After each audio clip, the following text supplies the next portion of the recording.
Hello everyone. आज है stats इन 2 minute series का लेक्चर 2 और जिसका टॉपिक है टाइप्स ऑफ कोरिलेशन। तो आइए स्टार्ट करते हैं।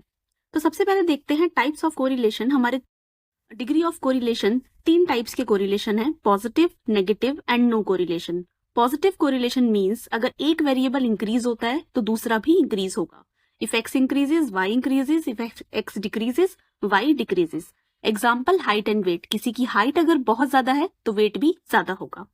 सेकेंड है नेगेटिव कोरिलेशन, मतलब दोनों ही वेरिएबल ऑपोजिट डायरेक्शन में काम करेंगे। X increases Y decreases, X decreases Y increases. Example price and quantity demanded, अगर किसी भी चीज का प्राइस बढ़ता है तो उसकी क्वांटिटी डिमांडेड कम होने लगती है।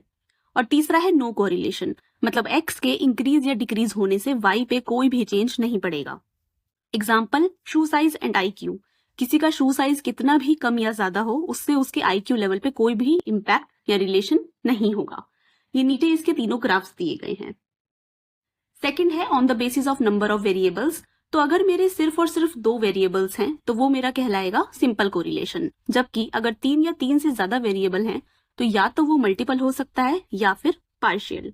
अब मल्टीपल और पार्शियल में क्या डिफरेंस है? मल्टीपल कोरिलेशन में 3 या 3 से जितने भी अधिक वेरिएबल्स हैं वो एक साथ काम करेंगे, मतलब साइमल्टेनियसली। एग्जाम्पल जैसे वीट और फर्टिलाइजर के बीच में अगर मुझे रिलेशन देखना है तो तीसरा वेरिएबल मेरा रेनफॉल साथ में काम कर रहा है। पार्शियल में 2 ही वेरिएबल्स का हम रिलेशन देखेंगे और जो तीसरा इन्फ्लुएंसिंग वेरिएबल है उसको कांस्टेंट रखा जाएगा। एग्जाम्पल जैसे यील्ड और फर्टिलाइजर के बीच में रिलेशन देखना है, लेकिन जो मेरा टेम्परेचर है वो क्या है? कांस्टेंट।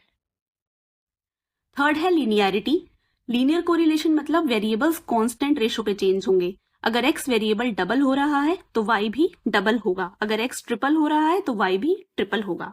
और नॉन लीनियर में कांस्टेंट रेशो हमारी मैटर नहीं करती। फॉर एग्जाम्पल अगर मैं इनकम को डबल कर रही हूँ, अगर मेरी इनकम डबल हो रही है तो इसका मतलब ये नहीं है कि मेरे एक्सपेंडिचर भी डबल हो जाएंगे।